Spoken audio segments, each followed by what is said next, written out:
안녕하세요. 저는 30대 초반 여자입니다. 얼마 전에 긴장이 풀려서 그런지 몸살이 한번 왔었지만 모든 걸 털어버려서 지금은 마음이 한결 편해졌습니다.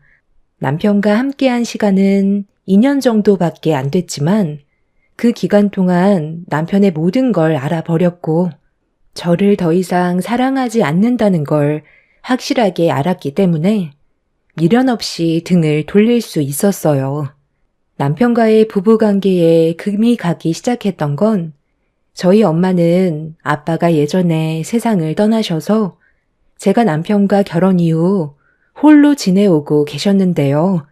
많이 외로우셨는지 건강이 안 좋아지셔서 정밀 검사를 받으셨는데 폐암에 걸리셔서 급하게 수술을 받으셔야 했어요. 다행히 암세포가 전이가 되지 않았지만 수술을 하게 되면 폐의 기능이 많이 떨어져서 꾸준한 관리가 필요한 상황이었죠. 다행히 엄마의 수술 결과는 나쁘지 않았고 제가 그동안 엄마한테 너무 신경을 써드리지 못한 것 같아 친정을 왕래하면서 매일을 바쁘게 지내왔었어요. 남편도 챙겨줘야 했기 때문에 시간이 지날수록 체력의 한계를 느끼기 시작했죠. 장기적으론 이런 생활은 무리가 있을 거라고 생각한 저는 남편한테 제가 가진 고민들에 대해 털어놨어요. 그래서 나한테 무슨 말을 듣고 싶은 건데? 장모님이랑 우리 집에서 같이 생활을 하자는 거야? 내가 스트레스 받아서 화병이라도 걸렸으면 좋겠어? 그냥 거기서 지내시라고 그래. 늙으면 세상 떠나야 한다는 말이 왜 있는지 확실하게 알겠네. 사람을 왜 이렇게 불편하게 하는 거야? 나는 한 공간에서 지내는 것 자체가 싫으니까 다시는 내 옆에서 장모님 모셔오겠다는 말 하지 마. 장모님 때문에 아이도 못 가지고 있는데 내가 좋은 말이 나오겠어? 그래도 나를 낳아주신 엄마인데 당신 말이 너무 심한 거 아니야? 내가 집으로 모셔오겠다는 것도 아니고 어떻게 하면 좋을지 의견을 물어본 거잖아. 당신은 내가 엄마를 집으로 모셔올까봐 그게 불안했던 거구나. 어떤 마음인지 충분하게 잘 알았고 더는 이 문제로 당신과 의논하지는 않을 거야. 앞으로 내가 알아서 결정해서 진행할게. 이렇게까지 예민하게 나올지 몰랐는데 당신한테 너무 실망스러워. 어머님이 암에 걸리셔서 건강에 문제가 생겼을 때 내가 똑같이 대응하면 기분이 좋겠어? 우리가 남도 아니고 평생을 함께해야 될 부부인데 당신 기분만 생각해서 막말하는 거 나중에 분명 후회할 거야. 후회는 무슨? 우리 엄마 엄청 건강하셔. 매년마다 정밀검사 받으시고 아무 문제 없으시대. 병원에서도 워낙 몸 관리를 잘하셔서 연세가 있으신데도 몸은 30대 못지않다고 하셨어. 어디서 장모님이랑 우리 엄마를 비교해? 당신도 유전받아서 나중에 똑같이 폐암에 걸리는 거 아니야? 나는 당신이 암에 걸리면 병수발은 못 해준다. 내 인생의 시간을 병간호 하는데 보내는 건 너무 아깝지. 당신을 사랑한다 해도 암에 걸리면 바로 이혼할 거야. 남편의 말에 너무 화가 난 저는 더 이상 대화조차 섞고 싶지 않아 먼저 자리에서 일어나 방으로 들어와 버렸어요. 제가 남편한테 어떻게 하면 좋을 것 같냐고 해결 방법을 찾기 위해 물어본 거였는데 남편은 저희 엄마가 집에 들어와서 생활을 하시게 될까봐 그게 마음에 들지 않았던 것 같아요. 아무래도 집안에서 자유롭게 생활할 수 없다는 것 때문에 강하게 거부 의사를 표현한 것 같지만 충분히 좋게 대화를 이어나갈 수 있는 상황을 예민하게 받아들여 서로가 안 좋은 감정을 만들게 되었고 이 일로 인해 남편한테 너무 큰 실망을 하게 된 이후 예전과는 다른 모습으로 대할 수밖에 없었습니다. 저에게 상처를 준 행동들에 대해 사과는커녕 오히려 더 삐딱선을 타고 있는 남편이 보인 행동은 저와의 부부관계를 더 이상 유지하고 싶지 않다는 걸로밖엔 안 보였어요. 남편한테 상처를 받게 된 이후 엄마의 일에 대해서는 일절 의견을 물어보지 않았고 저 혼자 알아서 판단해서 결정을 내렸죠. 엄마는 저희 집 근처에 거처를 따로 알아봐 월세를 조금 보태드렸어요. 전에 살고 계셨던 집을 처분하고 움직이기에는 너무 많은 일들을 해야 돼서 엄마만 움직이기로 했었습니다. 저는 남편한테 쓸데없는 말을 듣고 싶지 않아 아내로서 해야 될 집안일들을 하면서 엄마를 살펴드렸어요. 그런데 이런 행동들을 묵묵히 지켜보던 남편은 또 뭐가 마음에 안 들었는지 시모에게 불만을 털어놨고 남편의 말에 기분이 상하신 시모는 저희 집에 오셔서 집안 정리를 하고 있는 저에게 한마디 하셨습니다. 요즘 사돈이 근처로 이사 오셔서 이중생활 하느라 정신없이 지내고 있다며?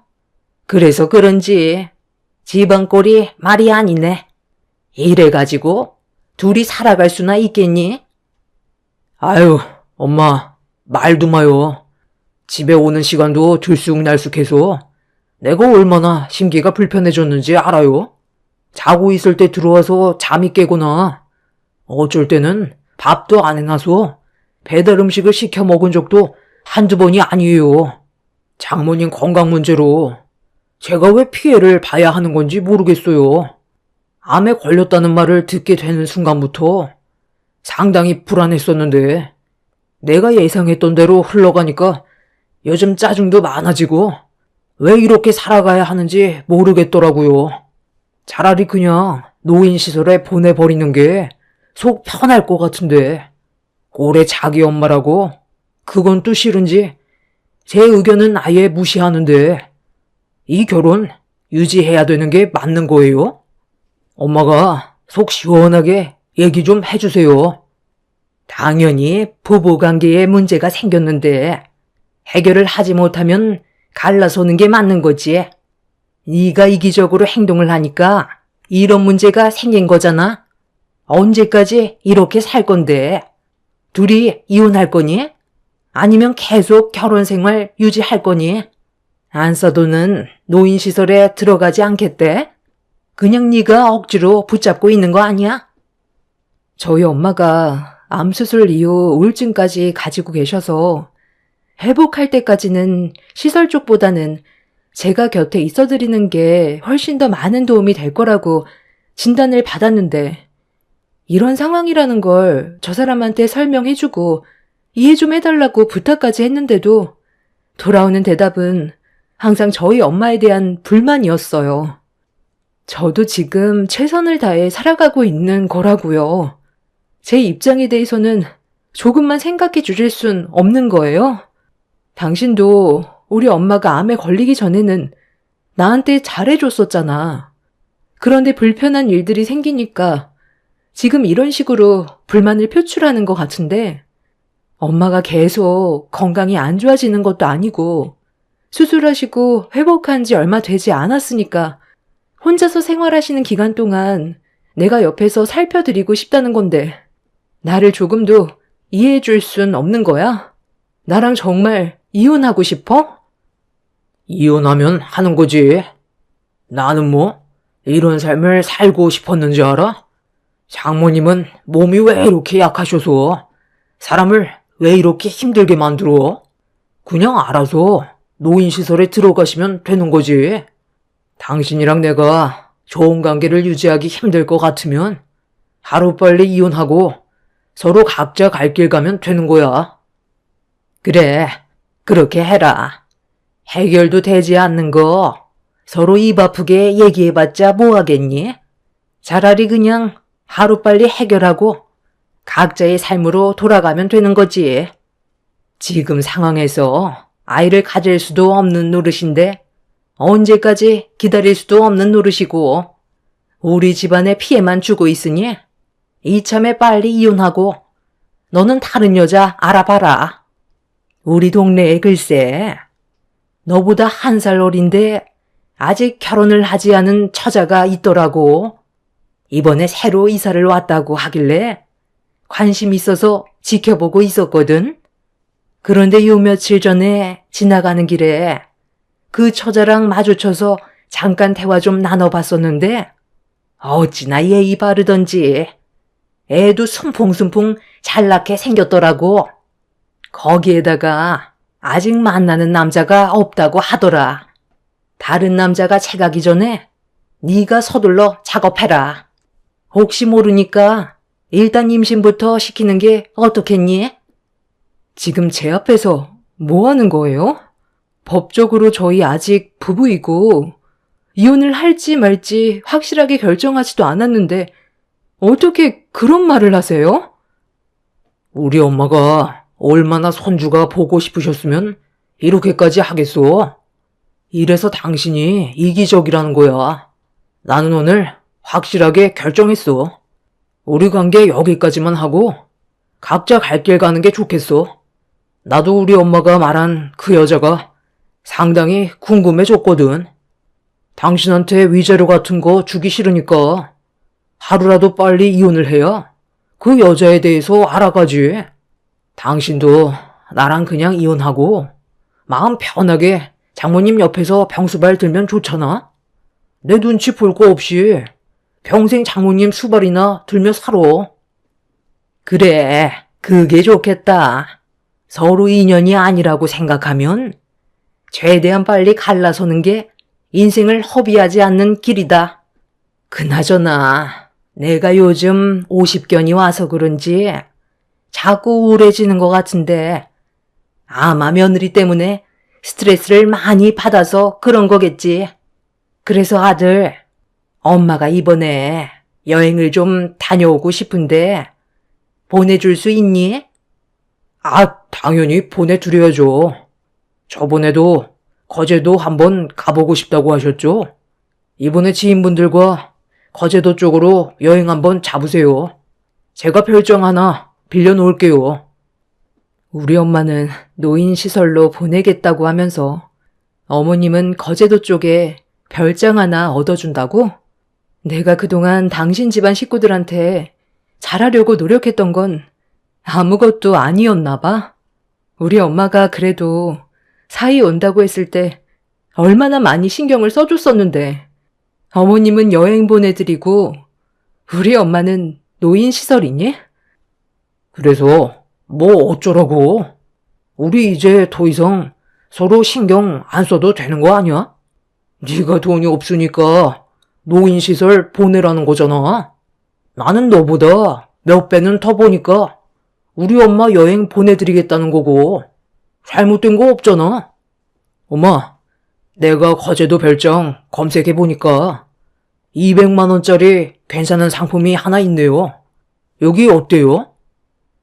이미 남편은 저에 대한 사랑이 더는 없다는 걸 알게 되었고 더 이상 함께 해봤자 의미가 없을 것 같아 그 자리에서 이혼을 결정할 수밖에 없었어요. 시모는 저를 보며 미소 띈 얼굴로 잘한 선택이라는 말을 끝으로 자리에서 일어났고 시모가 배고프다는 말에 남편도 자리에서 일어나 조만간 이혼 서류 준비하겠다면서 미리 짐 정리해 놓으라며 시모와 함께 집 밖으로 나가 버렸어요. 평생 한 사람만 사랑하면서 의지하고 싶었는데 남편의 매몰찬 행동에 그날 눈물이 터져 나와 버렸고 많지도 않았던 짐을 한쪽 구석으로 정리해 놓았습니다. 엄마가 저와 남편이 이혼한다는 사실을 알게 된다면 건강상의 문제가 생길 것 같아 회복하실 때까지는 조용히 지나가고 싶었어요. 그렇게 남편과 저는 며칠 뒤 이혼을 하기 위한 준비를 하고 있었는데 점심시간 때 모르는 번호로 전화가 왔길래 아무 생각 없이 받아보는 순간 너무 놀라 핸드폰을 떨어뜨리고 말았어요. 저희 엄마가 시설에 오셨는데 좀 전까지 옆에 있었던 보호자가 사라져서 저에게 연락하게 된 거라는 충격적인 말을 듣게 되었죠. 저는 전혀 알지 못했던 사실이라 엄마랑 같이 온 보호자가 누구였냐고 물어보자 남자 한 분과 왔었다면서 시설에 언제 올 수 있냐는 말을 하시길래 회사의 사정을 얘기한 뒤 급하게 시설로 향했어요. 가는 도중 몇 번이나 남편한테 전화를 해봤지만 받지 않았고 그런 행동을 왜 저질렀는지 이해하지 못한 상태에서 시설에 도착을 하게 되었죠. 엄마도 많이 당황하셨는지 저를 보자마자 눈시울이 붉어지셨어요. 그리고 제가 출근을 했던 사이 남편이 저희 엄마 집에 찾아가서 좋은 곳에 갈 거라며 모시고 나왔었다는 말을 들을 수 있었습니다. 그동안 얼굴 한번 안 보여줬던 사이가 갑자기 왔길래 많이 놀라기도 했지만 반가워서 들어오라고 했는데 자기랑 바람 좀 쐬러 가자며 집안에만 있으면 우울해진다고 좋은 곳에 간다는 말에 너한테 전혀 들은 게 없어서 잠깐 전화 좀 하겠다고 했었는데 사이가 너랑 미리 얘기를 했다고 하길래 나는 조금의 의심도 없이 사위를 따라 나섰거든. 그런데 한참을 달려서 도착한 곳이 여기였다. 핸드폰도 대신 보관해 준다고 하길래 잠깐 맡겨놨었는데 그 사이 이미 사라져버리고 없더구나. 나는 너랑 얘기가 끝났다고 하길래 그동안 엄마 평간호하는 게 힘들어서 시설에 보내고 싶었는데 내 얼굴 보면 마음 약해질까봐 사위를 보낸 줄 알았었어. 그런데 아무리 생각해봐도 뭔가 이상해서 너한테 전화를 할까 말까 고민을 하다가 연락을 하게 된 거야. 어제 저녁에 엄마랑 주말에 바람 쐬러 가자며 유람선 표까지 끊었다고 한 네가 예고도 없이 이런 결정을 내렸다는 게 이상하잖니. 그런데 이 모든 게 사위가 너한테 말도 안 하고 독단적으로 행동했던 거였니? 결국 그날 엄마한테 남편과 좋지 않은 관계에 있다는 걸 말씀드렸고 남편이 저와 엄마에 대한 불만 때문에 그런 행동을 저지른 것 같다며 제가 힘들어하자 엄마는 한숨을 내쉬었어요. 이 모든 상황이 엄마 때문에 벌어진 일이라면서 한탄을 하시길래 조금이라도 건강에 문제가 생기실까봐 최대한 좋게 설명을 드렸고 그렇게 집으로 다시 모셔다 드린 뒤 서둘러 남편의 회사로 찾아갔어요. 남편은 제가 찾아올 거라는 걸 어느 정도 예상을 하고 있었는지 얼굴 표정 하나 안 바뀌고 제 앞으로 걸어오더군요. 화가 머리끝까지 올라와 버린 상태라 남편의 회사 사람들이 모두 쳐다보고 있는 상황에 제 손은 남편의 얼굴로 향하게 되었습니다. 너 지금 나랑 뭐 하자는 거야? 우리 이제 곧 이혼할 사이 아니야? 좋게 끝내면 되는 거지. 왜 우리 엄마한테 평생 기억에 남을 상처를 준 건데? 평생 잊지 마시라고 시설에 보내드린 거였어.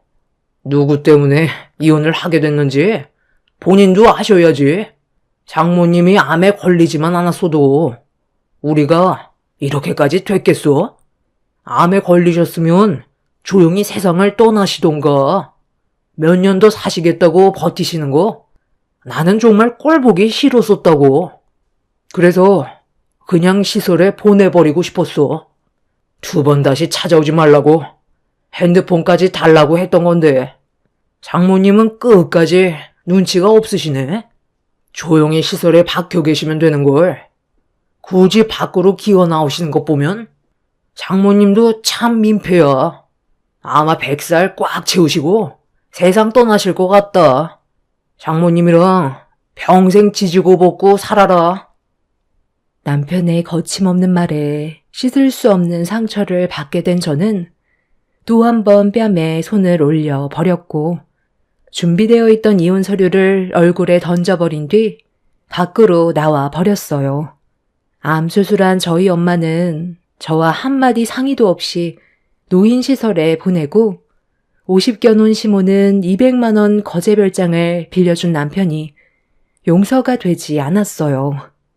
그렇게 다음 날 저희 부부는 이혼을 하기 위해 다시 만나게 되었고 법적으로 남이 되기 위해 법원으로 들어가려고 하는데 남편한테 걸려온 전화 한 통에 상황은 순식간에 바뀌어 버렸어요. 시모가 거제도에서 집으로 올라오시는 도중에 교통사고로 차가 뒤집히게 되었고 상당히 크게 다치셨는지 응급실로 향하는 중이라고 서둘러 병원으로 와달라는 전화였어요. 법정 앞에서 남이 되는 순간이었는데 예상치 못한 일로 인해 시모가 입원한 병원으로 어쩔 수 없이 향하게 되었습니다. 여행을 같이 떠나신 지인분들도 위중한 상태셨고 수술실 앞에는 오열하는 소리가 울려 퍼지고 있었어요. 남편은 수술실 앞에 털썩 주저앉더니 충격이 상당했는지 멍한 상태로 수술실만 바라보고 있었습니다. 시모는 5년 전에 시부와 이혼을 하셨다는데 시모가 다른 남자를 만나서 갈라서게 됐다는 말을 듣긴 했었지만 남편이 시부에게 전화를 걸어 시모의 소식을 알려주고 있었어요. 저는 시부의 얼굴을 사진으로만 봤었지 실제로 얼굴을 뵌 적은 없었습니다. 그런데 시부는 끝까지 모습을 보이지 않았고 남편이 모든 걸 처리해야 되는 상황이 생겨버리게 되었죠. 수술을 끝내고 나온 시모는 상태가 많이 심각해 보였어요. 온몸에 깁스를 하고 있었고 시간이 지나도 의식은 회복이 되지 않고 있었습니다. 그리고 이런 상황 속에 남편이 갑자기 제 손을 잡았어요. 여보, 당신도 우리 엄마가 어떤 상태인지 전부 봤잖아. 지금 이 상황에서 당신이랑 내가 이혼하면 앞으로 나는 어떻게 하라고. 우리 관계 다시 생각해보면 안 될까? 이 손 놓고 얘기해. 당신이랑 몸 닿는 것조차 소름이 돋으니까. 지금 상황이 얼마나 웃긴 줄 알고는 있니? 그동안 나한테 했던 행동들은 벌써 잊은 거야? 이미 우리는 이혼 문턱까지 왔었어. 남보다 못한 사이인데 내가 당신을 도와줄 것 같아? 우리 엄마를 시설에 보냈을 때 내 마음이 얼마나 아팠는지 아냐고. 하나만 아는 너 같은 모질이와는 2번 다시 엮이고 싶지 않아. 도움이 필요해지니까 이제 와서 용서를 구하고 다시 시작하자면 내가 받아줄 거라 생각했니? 내가 미안해.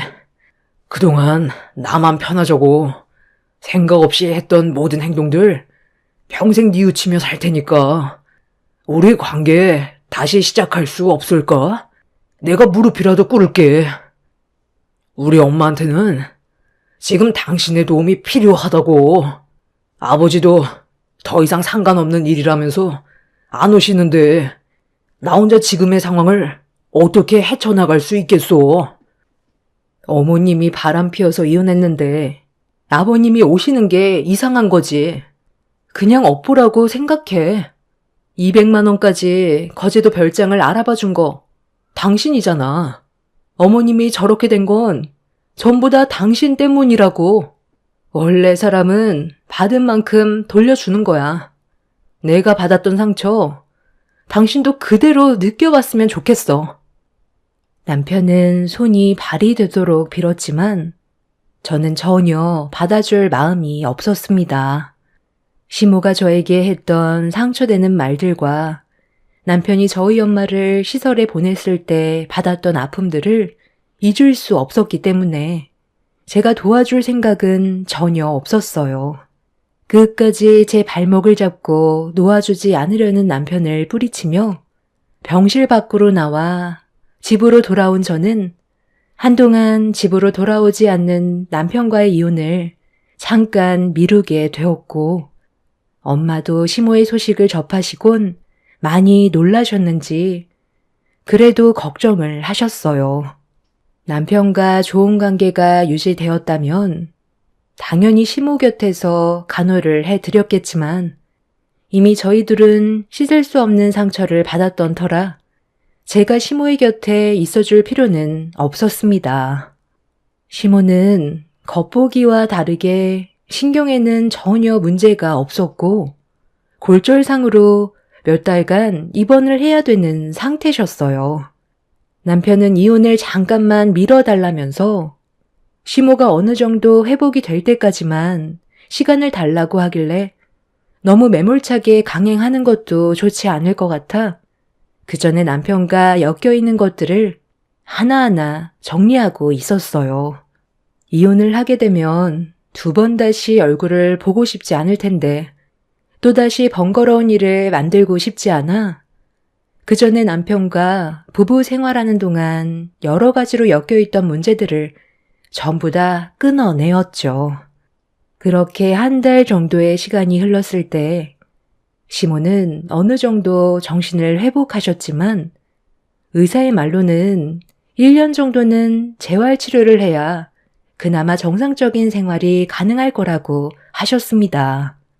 병원도 집 근처로 옮기게 되었고 남편은 회사 생활을 하면서 입원해 계신 시모까지 신경을 써드리다 보니 개인적인 시간이 나지 않았어요. 그리고 저와의 이혼을 계속 회피하고 있었죠. 어쩔 수 없이 이혼 소송을 강행해야 하나 싶었는데 남편이 저와 끝내 이혼을 하고 혼자서는 시모를 모시기에 힘들다고 생각을 했었는지 돌발 상황을 저질러 버렸습니다. 남편이 늦은 저녁에 저희 엄마 집에 찾아와선 할 말이 있다며 무작정 밀고 들어왔어요. 그리고 충격적인 말을 듣게 되었죠. 잠깐, 내 말 좀 들어봐. 나 도저히 이렇게 살고 싶지 않아.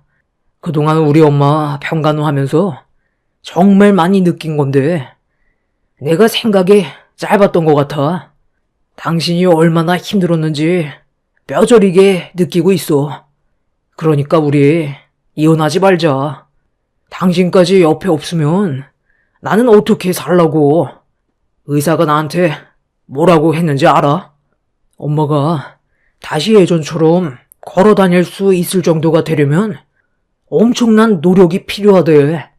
근력이 뒷받침돼야 회복이 빠른데 지금 엄마의 정신 상태로는 아마 평생 휠체어 신세를 져야 할 것 같다고 하더라고. 나는 평생 우리 엄마 병수발만 들면서 살고 싶지 않아. 그래서 엄마한테 재활치료 열심히 할 거냐고 여쭤봤는데 의욕이 없으시더라고. 이미 걷지 못하실 것 같다고 생각하시는 것 같아. 그런 엄마를 언제까지 내가 모실 수는 없는 거잖아. 그래서 오늘 요양원에 보내드렸어. 그리고 원래 살던 우리 엄마 집에 있던 물건들 전부 싹 다 버렸거든. 당신이랑 어머님만 들어와서 살면 돼. 우리가 살던 집 처분하고 앞으로 거기에서 장모님이랑 같이 살면 집도 넓고 스트레스 받을 일도 없으니까 나랑 이혼하지 말고 이대로 살면 되는 거야. 여기 집 너무 좁잖아. 내일 당장 거처를 바꾸는 게 어때? 우리 집에 있던 당신 물건 엄마 집에 전부 넣어놨어. 안방은 장모님 드리고 작은 방 우리들이 쓰면 되는 거야. 우리 엄마는 어차피 가망 없어서 평생 요양원에서 못 나오셔. 그렇게 해줄 거지? 예전에 내가 당신한테 했던 잘못된 행동들 전부 잊어버리고 앞으로 우리 다시 시작하는 거야. 당신은 처음부터 끝까지 혼자 모든 걸 결정 내리는구나. 지금 내 핸드폰 보여? 설마 이 번호 어머님이 계신 요양병원이니? 받아보면 알겠지. 예, 며느라, 나 좀 도와줘라. 내 아들이 글쎄 움직이지 못하는 나를 요양병원으로 옮겨놨다. 나한테는 좋은 곳에 간다고 하더니만 그놈이 나를 이곳에 버려놨어. 전화도 안 받고 있는데 옆에 내 아들이 있으면 당장 나 좀 다시 제자리로 옮겨달라고 해라. 앞으로 재활치료 열심히 받겠다고 말 좀 전해줘. 어머님이 이런 상황을 겪게 되실 거라곤 전혀 생각 못 하셨죠? 한 치 앞도 모르는 게 사람 일이에요. 그러니까 처음부터 잘하셨으면 이런 일도 안 생겼겠죠. 이 사람이 저를 붙잡기 위해서 어머님을 요양원으로 모신 거 알고 계세요? 어머님이 살고 계신 그 집, 저랑 엄마 보고 들어와 살라고 하네요. 어머님은 평생 요양원에서 나오지 못할 거라며 집안에 사용하셨던 어머님 물건 싹 다 버렸대요. 배 아파 낳은 자식 키워놨더니 결국 그 끝은 요양원 신세라니 참 안타깝네요. 앞으로 이 전화는 받지 않을 테니 저한테 연락하지 마세요. 저는 곧 이혼할 거고 더 이상 그쪽 며느리도 아니에요. 어머님 아들이 직접 결정한 거니 둘이 해결 보세요. 이만 끊겠습니다. 제 말을 듣고 있었던 시몬은 남편이 시댁 집안에 있던 물건들을 전부 버린 뒤 저희 가족이 함께 살게 될 거라고 하자 발광하시길래 전화를 끊어버렸습니다. 그리고 그 자리에서 남편의 뺨에 손을 올려버렸어요. 자식이 부모를 버리면 되겠냐고 정신 차리라는 한마디 해준 뒤 이혼을 강행하겠다며 제 확고한 결정을 굽히지 않았습니다. 오발대발하면서 끝까지 저를 놓아주려 하지 않았던 남편은 결국 이혼 소송으로 끝내 남이 되었고 지긋지긋했던 남편과의 악연을 끊어낼 수 있게 되었어요. 하나만 알고 둘은 모르는 모질이 남편의 생각 없는 행동들이 이런 결과를 가져오게 만들었다는 게 안타깝기만 합니다. 지금이라도 정신을 차리고 정상적인 삶을 살았으면 좋겠지만 제가 봤을 때 남편은 평생 자신이 뭘 잘못했는지 모를 것 같습니다. 힘든 시간들이었지만 많은 걸 배웠고 앞으로 저희 엄마와 단둘이 행복하게 살고 싶어요. 제 사연 들어주신 분들 감사합니다. 안녕하세요. 저는 경상북도 예천에 살고 있는 40대 초반 여자입니다. 제가 아이를 출산한 지 어느덧 8개월 정도의 시간이 흐른 것 같은데요. 지금 현재 하루하루가 행복하고 그토록 바라던 아이를 품에 안을 수 있다는 게 저에게는 너무나도 감사한 일입니다. 주위를 둘러봐도 어렵지 않게 임신이 되는 걸 볼 수 있었지만 저 같은 경우에는 쉽지 않더라고요. 체질적인 문제가 있어서 그런지 몰라도 자연 임신은 상당한 어려움이 있었습니다. 병원에서는 알 수 없는 여러 가지 복합적인 문제들이 겹치게 되다 보면 그럴 수 있다는 말을 하셨고 임신 가능성이 없지 않기 때문에 저희 부부에게도 기회는 찾아올 거라면서 조급한 마음이 오히려 스트레스와 연관될 수 있기 때문에 최대한 편하게 생각하라고 하셨어요. 하지만 말처럼 쉬운 문제도 아니고 나이가 점점 차다 보니 마냥 편하게 생각할 수는 없었습니다. 그리고 임신에 실패했다는 말을 전달해 드리게 되면 가족들 또한 실망하는 모습들을 볼 수밖에 없었죠. 아무래도 결혼을 30대 중반에 했기 때문에 가족들도 하루빨리 아이를 원하고 있었습니다. 결국 최후의 수단인 시험관을 하기로 결정하게 되면서 여러 가지 검사와 함께 좋은 결과를 얻기 위해 시도했지만 이마저도 실패로 돌아가게 되었네요. 임신이 안 되는 상태에서 시험관의 성공률은 자연 임신보다 높다는 말에 시도했었는데 좋은 소식을 양가 부모님께 안겨드리지 못해 저 또한 정말 많은 눈물을 흘렸었죠. 제 사연을 들어주시는 분들 중에 임신 때문에 힘드셨던 기억이 있으신 분들도 아마 계실 텐데요. 그때 하늘이 무너져 내리는 게 어떤 심정일지 공감하실 겁니다. 남편은 제가 힘들어하는 모습을 더 이상 보고 싶지 않았는지 그만 포기하길 원했습니다. 분명 언젠가 저와 인연이 닿을 아이를 만나게 될 거라는 희망을 잃고 싶지 않았어요. 제가 멈추게 된다면 미래에 있을 아이의 얼굴을 볼 수 없게 될지도 모른다는 두려움이 저를 계속 움직이게 만들었습니다. 그래서 다시 처음부터 철저하게 몸 관리를 하고 준비하면서 임신 계획을 세우고 있을 때 시동생은 예정되어 있던 결혼식을 진행하게 되었습니다. 새로운 식구로 들어오게 될 동서는 며느리로서 100점짜리였어요. 석사 과정을 받고 상당히 영향력이 있는 대기업에 취업해서 근무를 하고 있었기 때문에 저와는 비교 자체가 되지 않았습니다.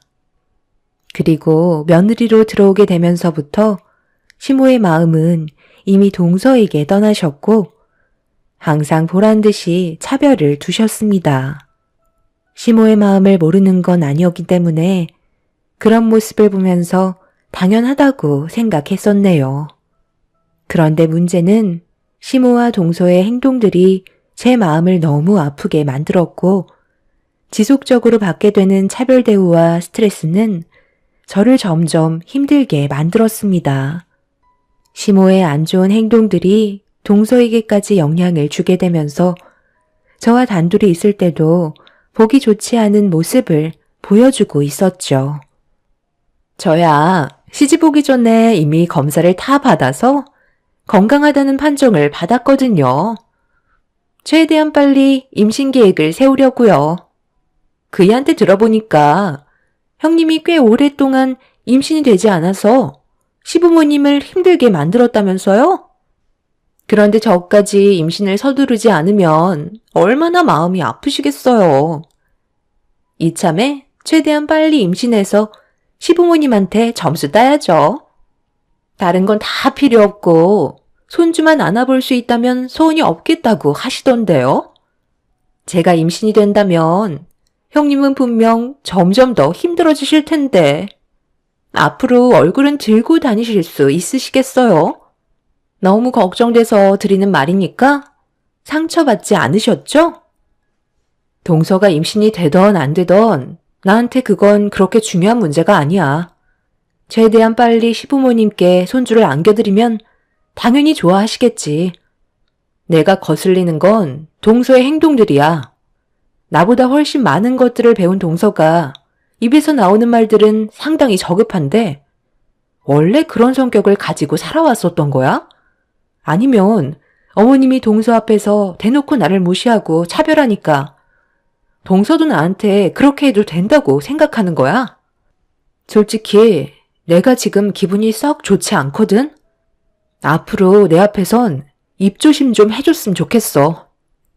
저는 동서와 더 이상 말을 섞고 싶지 않아 자리를 피했고 제 말을 들었던 동서는 기분이 상했는지 무섭게 노려보고 있었습니다. 분명 잘못된 걸 짚어줬는데도 동서는 자기가 뭘 잘못했는지 인지조차 하지 못하고 있었어요. 집안도 잘 사는 편이고 배경도 좋다 보니 자기보다 약자라고 생각되면 막대해도 되는 줄 알고 있는 듯 보여 따끔하게 한 소리 한 건데 동서는 좀 전에 저와 나눴던 대화에 양념을 더해서 시모에게 상처받았다는 듯 설명을 드리고 있었습니다. 이간질하는 게 제일 나쁘다고 들었는데 동서는 절대 해선 안 될 행동을 지속적으로 보여주고 있었어요. 그리고 예상했던 대로 시모는 저를 따로 방으로 부르셨고 좀 전에 동서에게 한마디 했던 부분에 대해 왜 그랬는지 설명을 듣고 싶어 하셨네요. 당연한 거 아니에요? 동서가 아무리 배운 사람이라 할지라도 자기보다 손윗사람을 대할 때는 최대한 예의를 갖춰야 하는데 동서는 자기보다 어린 사람을 대하는 것처럼 저를 대하고 있었잖아요. 그래서 잘못된 행동들에 대해 짚고 넘어간 것뿐인데 뭐가 잘못됐다는 거죠? 이건 동서가 평소에도 얼마나 안 좋은 모습으로 생활을 했었는지에 대한 인성이 보이는 거라고요. 이런 문제가 계속해서 지속이 되다 보면 본인뿐만 아니라 나중엔 서방님도 그렇고 아버님, 어머님까지 욕먹이는 일이라니까요. 그래서 제가 따끔하게 한마디 했는데 뭐가 잘못됐다고 저를 방으로 부르신 거죠? 그래서 나도 가만히 있는데 네가 설쳐도 된다는 거야? 내가 작은 며느리의 행동에 문제 삼은 적이 있었니? 왜 시키지도 않은 행동을 혼자 멋대로 판단해서 새아가한테 스트레스를 주는 거야? 너 때문에 조금이라도 몸에 문제가 생겨서 임신이 안 되면 네가 책임질 거니? 가뜩이나 너 때문에 그동안 정신적으로 얼마나 힘들었는데 그걸 새아가한테까지 느끼게 할 작정인 거야? 내가 가만히 있는 것도 다 이유가 있는 건데 그런 모습 보고 싶지 않다고 새아가한테 스트레스 주면 되겠어? 내가 임신 문제에 얼마나 예민해져 있는지 모르는 거 아니면서 별것도 아닌 일을 크게 만들어 줄 거 없잖아. 네가 임신을 해서 아이를 가졌다면 내가 이런 말도 안 하지. 그동안 시애미의 속을 뒤집어 놓은 것도 모자라서 너덜거리게 만들었으면서 네가 새아가한테 훈계할 처지가 된다고 생각하지 마라. 임신을 떠나서 잘못된 걸 처음부터 바로 잡지 않는다면 분명 나중엔 더 힘들어질 게 뻔하다고요. 지금은 며느리로 들어온 지 얼마 되지 않았으니까 당연히 어머님 눈치 보겠지만 이런 식으로 계속해서 행동하고 어머님이 아무 말도 하지 않으시고 동서를 받아준다면 그땐 더욱더 감당하기 힘드실걸요? 저와 동서의 개인적인 문제뿐만 아니라 가족 모두를 위해서 한마디 한 것뿐이니 이런 걸로 저한테 뭐라고 하지 마세요. 아이를 가지지 못했어도 이 집의 큰 며느리인 건 변함없다고요. 손주를 안겨주지도 못했으면서 큰 며느리 행세는 하고 싶은가 봐. 네가 목에 힘주고 대우받고 싶으면 하루빨리 임신해서 좋은 소식 안겨주든지 해라. 어찌됐든 지금의 나는 너보다 새아가한테 마음이 쓰이는 건 어쩔 수 없을 것 같다. 시모는 제가 동서한테 한마디 했다는 거에 상당한 불만을 가지고 계셨고 밖에서 모든 대화를 엿듣고 있던 동서는 제가 방문을 열고 나오자 통쾌하다는 듯 비웃고 있었습니다. 시모의 마음을 모르는 건 아니었지만 이 문제가 나중에 엄청난 파장을 불러일으키게 될 거라곤 아무도 모르고 있었고 날이 가면 갈수록 심해지는 차별을 견디기 힘들었던 저는 결국 시댁에 찾아가는 횟수가 점점 줄어들게 되었어요. 시모는 제가 일부러 피한다는 걸 느끼셨는지 직접 전화를 하셨습니다. 아무래도 시댁에 가지 않으려는 저 때문에 남편도 움직이지 않게 되자 그런 저를 마음에 들어하지 않으셨습니다. 너 혼자 안 오면 되는 거지?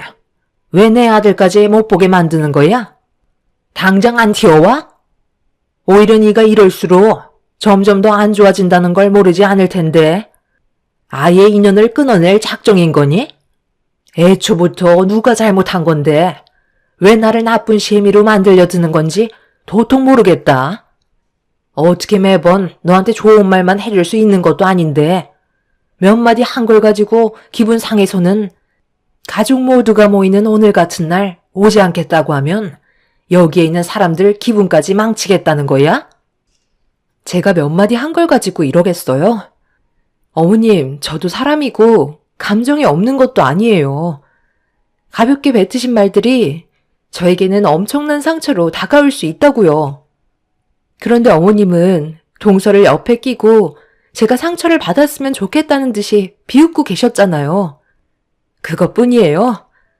저희 집안 험담까지 하시면서 그동안 말 못하시고 속으로만 생각하고 계셨던 것들까지 전부 다 꺼내놓지 않으셨어요?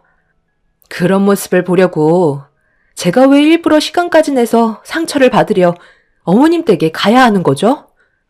어머님이 저를 무시하시고 동서와 차별을 두시니 동서도 똑같이 따라하고 있잖아요. 그래서 가지 않으려는 것 뿐이에요. 그이가 모르는 것 같아도 전부 다 듣고 보고 있다는 걸 모르세요? 저희는 부부예요. 뭐든 함께하기로 약속한 사이라고요. 제가 상처받는 모습을 보고 싶지 않아서 오히려 저한테 먼저 가지 말라고 하던데요. 어머님, 저는 임신을 하지 못한 것뿐이지 다른 부분에 대해서는 정말 최선을 다했고 뭐든 시키는 건 불만 가지지 않았었어요. 솔직히 요즘 시대에 아이를 가지지 않고 살아가는 부부가 훨씬 많아요. 힘들게 아이 가지면 뭐해요? 그 아이가 앞으로 살게 될 이 세상이 좋은 환경이 만들어져 있는 건 아니잖아요? 요즘 사람들이 뭐라고 하는 줄 알아요? 아이가 태어나서 한평생 일한 이유가 자기 집 하나 마련하려고 태어나는 거라고 했어요. 그만큼 빡빡해진 세상으로 던지고 싶지 않아서 아이 낳는 걸 꺼려하고 있지만 저는 그래도 아이를 너무 간절하게 원하기 때문에 수단과 방법을 가리지 않았던 거고 어머님한테 실망을 안겨드리고 싶지 않아서 정말 열심히 노력했다는 걸 옆에서 보셨잖아요.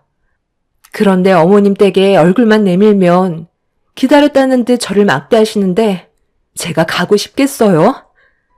지금 마음 같아선 언제 어머님 댁에 갈지 모르겠어요. 지금 너무 힘들고 많이 지쳐있는 상태예요.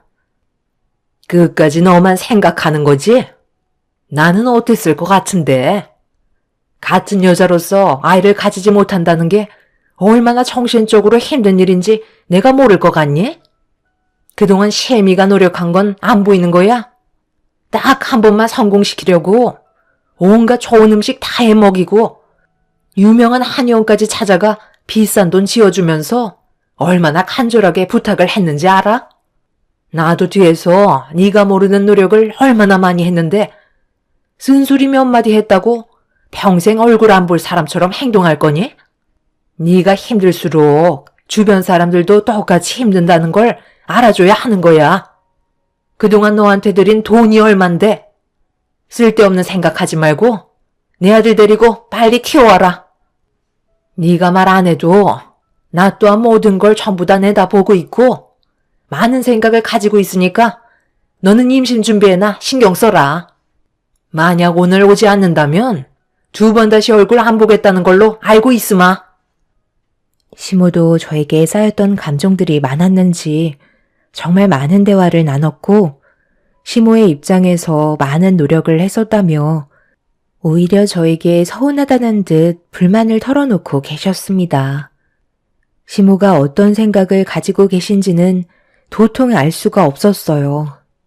모든 걸 전부 다 내다보고 있다는 말이 무슨 뜻인지 정확히 알 수 없었고 2번 다시 얼굴을 안 보겠다는 시모의 말에 남편까지 피해를 보게 될까봐 어쩔 수 없이 시댁으로 향하게 되었습니다. 시모는 굳어진 얼굴로 저를 반겨주셨고 동서는 뭐가 불만인지 저를 째려보고 있었지만 그런 동서를 무시하면서 시모에게 다가갔어요. 아무 말 없이 주방으로 가시길래 따라 들어가자 산처럼 쌓여있는 식재료들이 눈앞에 펼쳐졌습니다. 시모는 동네 사람들과 돌아가면서 음식을 만들어 나누는 걸 좋아하시는데 시모가 부르셨던 그날이 시댁에서 음식을 준비해서 나눠드려야 하는 날이었어요. 하루 이틀 한 것도 아니고 거의 의무적으로 한 달에 한 번이나 길면 2달에 한 번 정도 했던 일인데 동네에서 마음 맞는 사람들끼리 하는 거라 사람 만나는 걸 좋아하셨던 시모는 저에게 당연하다는 듯 앞치마를 던지셨습니다. 저도 아예 까맣게 잊고 있었던 게 그날은 3달 만에 음식을 준비하는 거였고 이런 광경을 동서는 의아해하면서 왜 이런 걸 해야 하는지 모르겠다며 부정적으로 받아들이고 있었네요. 너도 우리 집안 며느리로 들어왔으면 당연히 해야 되는 거다. 첫째는 벌써 몇 년간 내 옆에서 묵묵히 해왔던 일이니까 잘 배워둬라. 1-2달에 한 번씩 한다는 건 솔직히 너무 자주 있는 거 아니에요? 1년에 한 번이면 모를까. 너무 텀이 짧은 것 같은데 이 많은 재료를 언제 다듬고 음식을 만들어요. 아무리 주택단지 동네라지만 여기가 무슨 외국도 아니고 왜 이렇게 해야 하는지 저는 전혀 이해 못하겠어요. 어머님이 사람 만나는 걸 좋아하신다곤 하지만 이게 득될 건 없어 보이는데요? 친분을 만든다는 게 없는 것보다 낫겠지만 제가 봤을 때 여러 가지로 실이 더 많아 보여요. 차라리 그냥 괜찮은 음식점에 가서 사람들 모아두고 외식하는 게 좋지 않겠어요? 힘들게 음식 만들지 않아도 되고 시간 낭비할 시간에 술잔 한 번 더 기울일 수 있을 텐데 이거 다 만들어봤자 반찬 몇 개 안 되잖아요. 솔직히 저는 이거 매번 못할 것 같아요. 처음에는 나도 그렇게 생각했는데 여기 이사 오고 나서 옆집이 반갑게 인사하며 신경 써서 만들어주신 음식을 나눠주시는데 거기에서 정을 느끼게 됐었다. 그래서 나도 보답을 하고 싶어서 나누게 된 거고 동네 사람들은 이미 오래전부터 그런 문화를 자체적으로 실행하고 있었지. 그렇게 서로 얼굴도 익히고 친해지다 보면 여러 가지로 득이 되는 게 훨씬 많았어. 사람 일은 앞으로 어떻게 될지 전혀 모르는 거다. 도움이 필요할 때 주위에 아무도 없는 것보단 손만 뻗으면 도와줄 수 있는 분들이 많다면 그것만으로도 엄청난 성과를 거두는 거 아니니? 시애미가 젊었을 적엔 이런 정을 나누는 일이 상당히 많았는데 요즘 세상은 워낙 개인주의라 사람을 보면 우선적으로 경계부터 나타내잖아. 새아가도 그런 환경에서 자라왔었기 때문에 정이라는 걸 느껴본 적 없었던 것뿐이다. 우리 집안의 며느리가 되었으면 당연히 따라야 하는 거고 앞으로 그에 따른 변화도 있어야 하니 어떻게 하는지 잘 보고 배우도록 해라. 음식 다 만들면 동네 사람들한테 인사시켜줄 테니 얼굴 펴고 알겠지? 이게 다 재산인 거고 나중에 아이를 가지게 되면 보고 자라는 환경에서 그 아이의 인성이 바르게 자랄 수 있게 되는 거란다.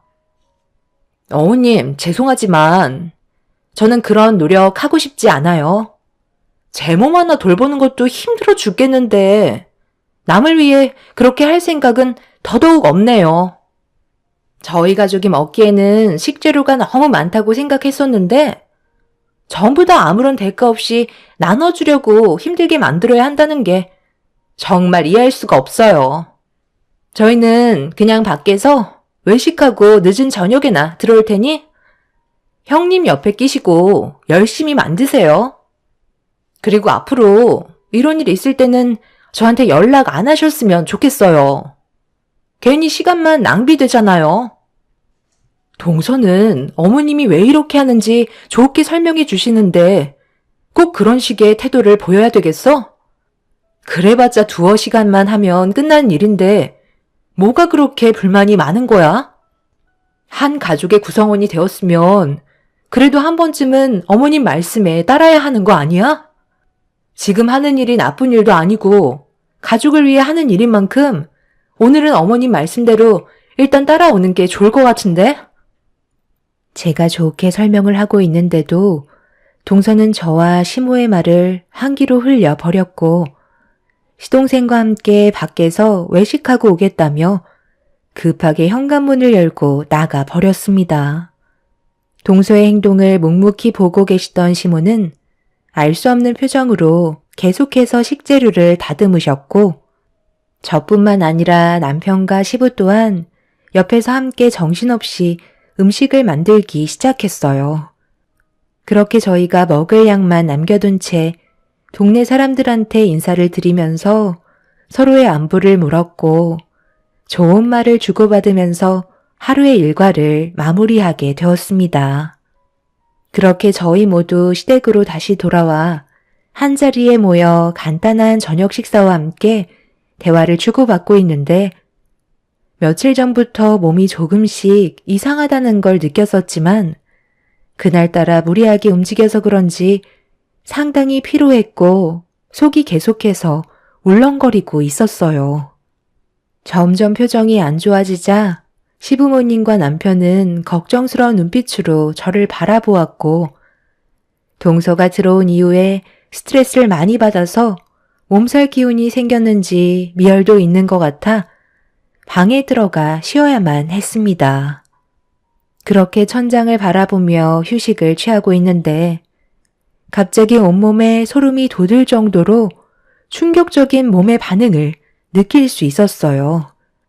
한 달에 한 번 꼭 찾아와야 하는 그날이 오지 않았다는 걸 알 수 있었고 떨리는 마음으로 자리에서 일어나 기쁨과 두려움이 교차되는 복잡한 기분을 진정시키며 방문을 열어 시부모님께 임신을 한 것 같다는 말을 꺼내려 하는 순간 동서가 현관문을 벌컥 열더니 거친 숨을 내쉬면서 임신을 했다는 말을 저보다 먼저 꺼냈습니다. 임신 테스트기를 들어보이며 시부모님께 보여드렸고 집안은 난리가 나고 말았습니다. 그 순간 제 뱃속에는 임신이 아닐 수도 있다는 느낌적인 불안함이 엄습해와서 아무 말도 하지 않았어요. 매달 그날이 찾아온 것도 아니고 보름을 넘긴 적도 있었기 때문에 섣부르게 행동하지 않았네요. 시부모님께서는 축하한다며 기뻐 날뛰셨고 집안은 축제 분위기였어요. 동서는 저를 힐끗 쳐다보더니 보라는 듯이 자기 배를 어루만지면서 저에게 자랑을 하고 있었어요. 그리곤 저보고 들으라는 듯 임신하는 게 이렇게 쉬울 줄 몰랐다면서 몇 년간 노력해도 생기지 않았던 저에게 온갖 상처를 주고 있었습니다. 그래도 집안의 경사이기 때문에 동서에게 어색한 미소로 축하한다는 말을 꺼내게 되었네요. 남편은 제 눈치를 보면서 몸이 많이 안 좋은 것 같다며 먼저 들어가겠다고 시부모님께 인사를 드린 뒤 시댁을 나오게 되었습니다. 그렇게 집으로 돌아와서 한참 동안 슬픔에 빠져 이불 속에서 나오지도 않은 채 한참 동안 눈물을 흘리게 되었고 동서가 너무 부럽게만 느껴져서 그날 잠도 못 자고 있는데 저도 평소에 느껴본 적 없던 몸 상태에 혹시나 하는 마음으로 남편이 자고 있는 방문을 조심스럽게 열어 서랍 속에 깊이 박혀있던 임신 테스트기를 꺼내서 화장실로 들어와 검사를 하게 되었습니다. 떨리는 마음 진정시키며 질끈 감고 있던 눈을 살며시 떴는데 제 눈에 들어온 두 줄이 저를 오열하게 만들었고 그동안 그토록 보고 싶었던 아이를 가지게 되었다는 거에 기쁜 나머지 집안이 떠나갈 정도로 눈물을 쏟아내고 말았습니다. 남편은 제가 펑펑 눈물을 흘리고 있자 자다가 놀랐는지 화장실로 급하게 뛰어와서는 어디 다친 줄 알고 제 몸부터 살피고 있었는데 한쪽 손에 쥐고 있던 임신 테스트기를 건네자 남편은 몇 번이나 눈을 비비면서 재차 확인을 하더니 저와 똑같이 집안이 떠나갈 정도로 오열을 하면서 저를 안아주었네요. 그렇게 저희는 한참 동안 기쁨의 눈물을 흘렸고 남편은 시부모님께 곧장 전화를 해서 제가 임신했다는 소식을 알려드렸어요. 남편의 말이 끝남과 동시에 시부모님께서는 늦은 새벽 시간에 저희 집으로 달려오셨고 축하한다며 기쁨의 눈물을 보이셨네요. 저희가 정말 많은 노력을 했었기 때문에 시부모님께서도 쉽게 진정하지 못하셨어요. 남편은 시동생한테도 임신 사실을 알렸고 저희 부모님께서도 정말 기뻐하셨죠. 그런데 비슷한 시기에 동서와 제가 임신을 하게 되자 시부모의 관심과 사랑을 나눠야 한다고 생각했는지 동서는 제가 임신을 했다는 거에 상당한 불쾌함을 나타내고 있었어요. 돌아오는 주말에 모두가 한자리에 모여 시모가 직접 해주신 맛있는 식사를 하려는데 일이 터지고 말았습니다. 어머님, 식탁에 올려져 있는 모든 음식들은 전부 다 저를 위해 해주신 거죠? 당연히 제가 먼저 대우를 받아야 하는 거잖아요. 그렇죠? 너희들 똑같이 임신했는데 그런 게 어딨니? 쓸데없는 말 하지 말고 씻기 전에 어서 들어라. 오래간만에 신경 좀 썼다. 저는 한 번에 임신했는데 형님은 그동안 아버님, 어머님 속을 뒤집어 놨었잖아요.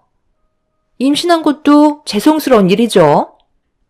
음식에 손댈 자격도 없다니까요. 형님이 제 앞에서 함께 겸상한다는 것 자체가 저는 너무 불쾌해요. 형님 때문에 아버님, 어머님한테 받아야 될 관심과 사랑을 나눠야만 하잖아요. 웬만해선 이런 말 하고 싶지 않았는데 서로 얼굴 보면서 식사하다가 체할 것 같은데 형님은 상을 따로 놔주시면 안 될까요? 제가 봤을 때 어차피 뱃속에 있는 아이는 오래 못 버틸걸요? 동서, 지금 그게 무슨 말이야? 오래 못 버틴다니. 내가 유산이라도 하길 바란다는 거야? 정말 말이 너무 심하다고 생각되지 않아? 재수씨, 오늘따라 입이 상당히 거치신 것 같은데 기분 좋은 날 분위기 망치지 말고 그냥 조용히 식사나 해요. 오늘만큼은 서로가 얼굴 붉히지 않았으면 좋겠다. 누가 임신을 먼저 했던, 나중에 했던 그게 그렇게 중요한 건 아니잖아. 둘 다 아이를 가졌다는 거에 감사하면 되는 거야. 이제 그만하고 음식부터 먹도록 해라. 계속 이러면 얼굴 볼 수나 있겠니? 저는 동서를 무시했고 신경 쓰지 않으려 애쓰고 있었어요. 힘들게 가진 아이한테 조금이라도 스트레스를 주고 싶지 않았습니다. 그런데 동서는 그런 제가 꼴보기 싫었는지 반찬 위로 젓가락이 올라가면 동서는 제 젓가락을 옆으로 밀치면서 어른답지 못한 행동을 보이고 있었습니다. 석사 과정을 밟고 대기업에 들어간 동서가 뭐가 부족해서 저를 경쟁 상대로 생각하는지 이해할 수 없었어요. 그런데 제가 동서를 계속 무시하면서 묵묵히 식사를 하던 그 순간 식탁에 올려져 있던 음식들을 제 얼굴에 쏟아붓더니 저 혼자 다 먹으라면서 난리를 쳤고 너무 갑작스럽게 일어난 일이라 심장 박동수가 빨라지면서 호흡 조절이 되지 않았습니다. 동서는 오히려 자기가 먹으려는 반찬마다 제가 가로챘다며 말도 안 되는 억지를 부리고 있었어요. 남편은 저를 보호하기 위해 모이는 건 당분간 안 하는 게 좋겠다며 서둘러 저를 데리고 시댁에서 빠져나왔어요. 마음 같아서는 동서의 머리채를 잡고 싶었지만 뱃속의 아이의 안전이 우선이었기 때문에 최대한 침착하게 행동할 수밖에 없었습니다. 그렇게 저희는 집으로 돌아오게 되었고 남편은 시동생한테 전화를 해선 온갖 막말을 퍼부으며 난리를 치기 시작했어요. 수화기에서는 시동생이 남편에게 미안하다는 말만 반복해서 들리고 있었죠. 그날 이후 저희는 모임 자체를 가지지 않았어요. 시부모님께서도 최대한 조심하는 게 좋을 것 같다고 판단하셨습니다. 시부모님께서는 중간중간 제 몸 상태를 확인하기 위해 직접 찾아오시는 걸로 방법을 바꾸셨네요. 그렇게 안정을 취하면서 시간이 지나자 그토록 바라던 아이의 얼굴을 보게 되는 날이 가까워 오게 되었습니다. 시모와 함께 찾은 산부인과에서는 곧 출산이라는 말을 들을 수 있었고 그렇게 하루빨리 뱃속에 있는 아이의 얼굴을 보기 위해 손꼽아 기다리고 있던 어느 날 진통이 느껴지기 시작하면서 몸에선 출산의 준비를 시작하고 있었습니다. 남편의 도움을 받아 급하게 산부인과로 향했는데 그곳에 도착을 하자마자 동서의 목소리를 듣게 되었어요. 저보다 빨리 진통이 시작되었는지 거친 숨을 내쉬면서 출산 준비를 하고 있었습니다. 그런데 동서가 저를 보자마자 분노한 얼굴로 달려들려 하길래 남편이 가로막아서며 시동생한테 빨리 데려가라며 화를 내기 시작했어요. 하필 많고 많은 산부인과에서 동서와 똑같은 날 출산하게 될 거라곤 상상도 못했습니다. 그리고 뒤이어 시부모님께서 산부인과에 도착을 하셨고 진통을 겪으면서도 난리를 치고 있던 동서를 본 시모는 한숨을 내쉬셨네요. 동서는 자기가 먼저 출산할 거라면서 이성을 잃은 모습을 보이길래 진정이 필요할 것 같다며 1인실로 잡아주었고 저는 다인실로 등 떠밀며 서둘러 들어가게 하셨네요. 그렇게 한참 동안 진통을 겪다가 아이가 나올 때가 되었는지 급하게 출산실로 옮겨지게 되었고 몇 시간 뒤에 그토록 듣고 싶었던 아이의 울음소리를 제 귀로 들을 수 있었습니다. 뒤이어 동서도 출산을 했는지 아이의 울음소리가 연속해서 들려왔어요. 그토록 바라던 아이를 품에 안게 되면서 세상을 다 가진 것 마냥 기쁨의 눈물을 흘렸고 가족 모두 축하해 주었네요. 그렇게 몸조리를 하면서 조금씩 회복을 해나가고 있었는데 1인실에 있던 동서의 가족분들도 오셨는지 시끌벅적한 소리가 들려오고 있었어요. 아이를 출산하고 서로 마주칠 일은 없었지만 동서가 어떤 돌발 행동을 할지 몰라 매일 불안에 떨고 있었어요. 그래서 남편한테 다른 곳으로 옮기는 게 좋을 것 같다고 얘기하고 있는데 문을 열고 동서가 들어오려 하던 그 순간 시모가 버럭 화를 내면서 동서에게 들어가지 말라고 소리를 지르기 시작하셨어요. 순간적으로 얼음이 된 동서는 무섭게 변해버린 시모의 모습을 보고 뒷걸음질 치고 있었습니다. 200만 원짜리 1인실에 집어넣어 줬으면 그 안에 박혀 있으면 되지. 뭐하러 또 기어 나온 거야? 내가 너를 더 이상 봐줄 수가 없다. 출산하는 데까지 그 난리를 피워? 성격이 어쩜 그리 고약한 거야? 오늘 이 시간 이후로 첫째한테 한 번만 더 다가가기만 해봐. 이렇게 좋은 날 너 때문에 불안해서 내가 살 수가 없다. 1인실에 혼자 박혀서 애나 보고 있어. 절대 나오지 말아라.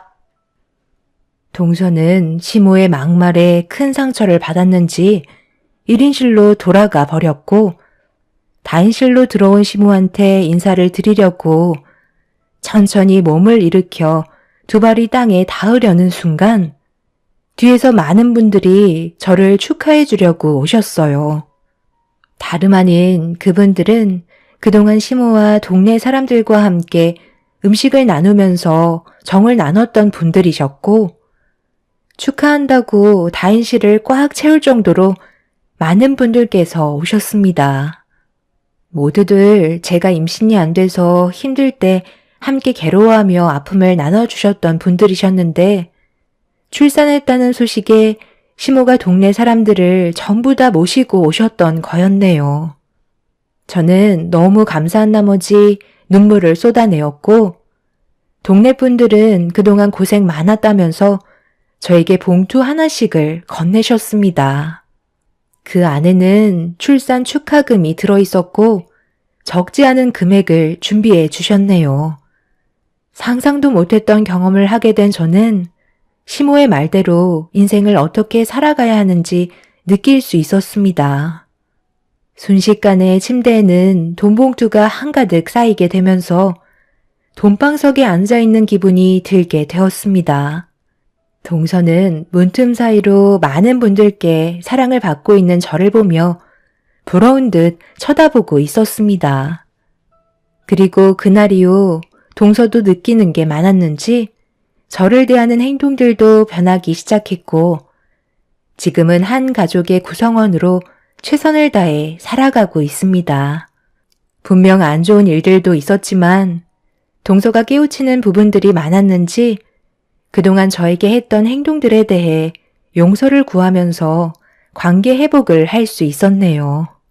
앞으로 저희 가족의 앞날에 좋은 날들만 펼쳐졌으면 좋겠습니다. 제 글을 들어주신 분들께서도 이 빡빡한 사회에 서로 정을 나눠보시면 어떨까요? 제 사연 들어주신 분들, 오늘 하루도 기쁨 넘치는 날이 되시길 바랍니다. 감사합니다. 안녕하세요. 저는 30대 직장인입니다. 저는 세상에 가족이라곤 엄마와 저 둘뿐이었어요. 엄마는 저를 위해서 항상 열심히 사셨는데요. 제가 어릴 적 아빠와 이혼을 하시고 난 후에 정말 열심히 사셨죠. 성인이 되고 나서 처음 만났던 남자친구와 저는 연애 후 결혼을 다짐하게 되었어요. 남자친구는 정말 일찍 결혼을 하고 싶어 했습니다. 남편의 집은 동네에서도 소문난 잘 사는 집이었어요. 30여 년간 인고 부부셨던 남편의 부모님은 사이가 무척 좋으셨고 그 모습을 보면서 남편 역시 일찍 결혼을 하고 싶어 했죠. 저는 사실 엄마가 혼자였기 때문에 되도록 결혼을 천천히 하고 싶었지만 남편은 생각이 달랐어요. 지은아, 나는 우리 엄마 아빠가 35년 동안 너무 행복하게 잘 사셨던 모습만 봐서 그런지 나도 일찍 결혼하고 싶어. 우리 부모님이 20대 초반에 결혼을 하셨거든. 처음에 결혼할 때 나를 임신해서 결혼을 하게 되었지만 사실 그것 때문에 결혼을 했다고 보기는 어려울 정도로 정말 인고 부부셨어. 나도 얼른 결혼해서 나를 닮은 자식을 낳고 싶고 행복하게 잘 살고 싶어. 내 옆에 있는 사람은 다른 누구보다 너 지은이었으면 좋겠다. 성규 씨, 나도 성규 씨랑 결혼을 하면 너무 행복하고 좋을 것 같아. 그렇지만 나는 이 세상 가족이라곤 엄마 혼자인데 내가 결혼을 하고 나면 엄마가 너무 외롭고 힘들진 않을까 생각을 해. 안 그래도 나 키우시느라고 평생을 고생하셨는데 이제 내가 다 컸다고 시집을 가버리면 엄마 혼자 너무 외롭고 쓸쓸하지 않을까 싶어. 결혼을 하더라도 내가 조금 더 크고 자리를 잡으면 그때 했으면 좋겠어. 지은이 마음도 잘 알고 있어. 그렇지만 그때가 언제가 될지는 아무도 모르는 거잖아. 나는 어머님 아들처럼 잘할 자신 있어. 그거라면 전혀 걱정하지 않아도 돼. 어머님이 외로울까봐 결혼을 걱정하고 있는 거라면 전혀 걱정하지 않게 내가 잘할게. 내가 아들이 되어줄 테니까 얼른 나랑 결혼하자. 오히려 나랑 결혼하면 나는 다른 사람 눈치 보지 않고 어머님 챙길 수 있어서 좋지. 남편은 자신이 아들이 되어주겠다면서 엄마 걱정으로 결혼을 하지 않겠다는 거라면 걱정하지 말라는 이야기도 했습니다. 처음에는 그냥 하는 말이겠지 생각을 했었는데 남편은 실제로도 엄마가 하는 식당에 찾아가서 도와주기도 하고 같이 저녁을 먹기도 하면서 정말 친자식처럼 살뜰하게 행동을 했어요. 그런 남편의 행동에 저도 감동을 했지만 저희 엄마도 너무나 좋아하셨죠.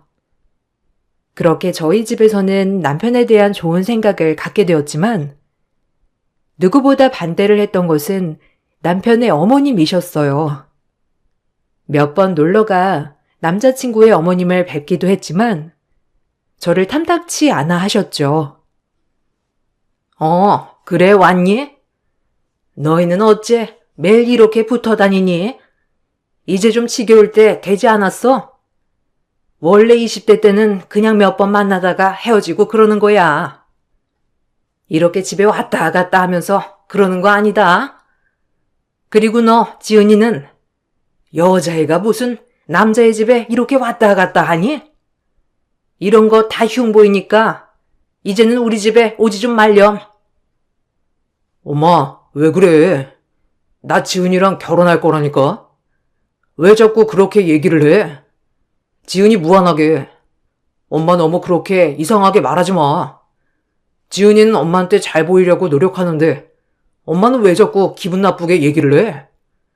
이렇게 계속 그러면 나 엄마한테 허락 안 받고 그냥 지은이랑 혼인신고 확 해버린다. 얼씨구? 너, 네 나이가 몇 살인데 결혼을 해? 연애나 해보고 말을 할래? 네 나이에 결혼을 하고 아이 낳으면 어떻게 키울 건데? 나야 네 아빠랑 처음 연애하고 임신해서 아이 낳은 거라지만 솔직히 쟤는 너 말고도 여러 명 만나보지 않았겠니? 넌 억울하지 않아? 이 사람 저 사람 만나봐야지. 나는 젊어서 아쉬운 게 다른 사람 만나보지 못한 것도 아쉽더라. 그래 봤더니 네 아빠만한 사람 없겠지만 너는 아빠보다 훨씬 더 능력 있고 어린데 무슨 결혼은 결혼이야. 그냥 연애나 해. 그리고 우리 집안에 제가 어울리긴 하니? 시어머님께서는 나이가 이렇게 젊은데 무슨 결혼을 하냐면서 연애나 하라고 말을 하곤 했었죠. 남편의 나이가 어리고 거기다가 능력도 있는데 벌써부터 결혼을 할 필요는 없다면서 말을 했어요. 저는 시어머님의 속뜻을 다 알고 있었지만 저 역시 딱히 결혼이 급한 상황은 아니었기 때문에 대수롭지 않게 생각하고 넘어갔었습니다. 그러다가 3년의 연애 끝으로 남편이 본격적으로 결혼 준비를 하게 되자 트러블이 많이 발생하게 되었어요. 가장 큰 일은 시어머님께서 밥도 먹지 않고 알아눕기 시작하면서 발생했습니다. 저에게 전화를 해와서 폭언을 쏟기도 하셨죠. 너 내가 이런다고 너희 결혼 허락할 것 같니? 너는 이 사람 저 사람 만나보면서 괜찮은 사람 있으면 발목 붙들고 안아준지 모르겠지만 나는 평생 성규 아빠 하나만 보고 살았던 사람이라서 너 같은 애들이 어떤 애인지 잘 몰라.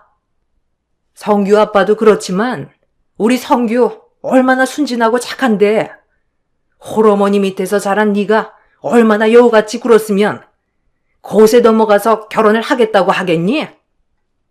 제발 부탁인데 우리 성규 꼬드기지 좀 말아라. 어머님, 저 성규 씨 꼬드긴 거 아니에요. 저희 3년이나 연애를 했고 서로 좋은 감정으로 잘 만나고 있어요. 이제는 서로가 함께해도 좋을 것 같다 생각이 들어서 결혼을 하려고 하는 거고요. 그런데 저는 어머님께서 왜 저를 허락해 주시지 않는지 모르겠습니다. 솔직히 다른 사람이 본다면 제가 더 좋은 직장에 다니고 있고 연봉도 좋은데 어떤 점이 어머님께 마음에 들지 않으신지 모르겠네요. 너 그거 몰라서 묻니? 너는 홀어머니의 외동딸 아니니? 다른 집 기둥 뺏어오는 거 아니라고 하는데 너는 네 친정 기둥 아니니? 나는 우리 아들 남의 집 기둥으로 살게 할 순 없다. 그러니까 네가 우리 성규랑 잘 말해서 마음 좀 돌려놓으렴. 네 출신이 이런 걸 뻔히 아는데 누가 받아주겠니? 우리 아들이야. 세상 물정 모르고 순진하니까 그런 거고. 그런데 나는 그렇지 않으니 절대 허락할 수 없다. 너 우리 집 재산 보고 오는가 본데 난 너 허락할 생각 없고 어림도 없으니까 그만 욕심 부려. 저는 시어머님의 말을 듣고 사실 결혼을 포기하려고 했었어요. 그렇지만 남편은 시어머님과 연을 끊겠다면서 제가 살고 있던 집에 들어와 같이 살기 시작했죠. 이렇게 남편이 집을 나오고 나서 결국 시댁에서는 저희를 받아주게 되었습니다. 결혼을 하고 나서 몇 년 동안은 신혼처럼 행복하게 잘 지냈지만 이내 결혼 생활이 삐걱대기 시작했어요. 저와 남편은 성향부터 생활 방식까지 서로 크게 달랐습니다. 남편은 일이 없는 날이면 늦게까지 게임을 했고 늦게 일어나는 사람이었어요.